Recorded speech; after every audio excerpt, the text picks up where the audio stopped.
Yeah, roleplay lang to bro. Bawal at tapos. Ha! Sa lungsod namin, di uso ang shortcut. Kung walang papel, di ka pwede mag-drop. Lahat ng kilos may rason sa script. Kung OOC ka, huwag ka na mag-trip. Karakter mo, buuin mo ng buo. Di pwedeng meta kahit alam mo bro. Kung gusto mo ng hype, kailin mo yung vibe. Pero wag ka lalagpas sa IC life. RP lang po yung tapos. Pag walang dahilan, wag ka lumungsod. Di pwede i-oop yung character loss. Dito sa lungsod, RP lang, bawal ang tagos. RP lang, bawal ang tagos. Kung wala sa eksena, wag kang magdos. Lahat na law may flow at purpose. Dito sa lungsod, RP lang, bawal ang tagos. Hindi to barilan lang, may utak din to. Kung gusto mong umangat, wag kang peke bro. I earn mo yung gamit, I build mo yung rap. Hindi to cheat code na lalagpas sa step.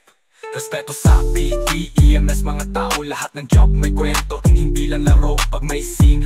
Huwag mong basahin ang moment. Meta ka lang kung takot ka mag-own. RP lang, bawal ang tagos. Pag walang dahilan, huwag kang lumungsod. Di pwede i-oop yung character loss. Dito sa lungsod, RP lang, bawal ang tagos. RP lang, RP lang, kahit anong init, steady lang. Walang shortcut dito boss. RP lang, bawal ang tagos. Kung papasok ka sa lungsod, magdala ka ng respeto. IC lang, walang tagos.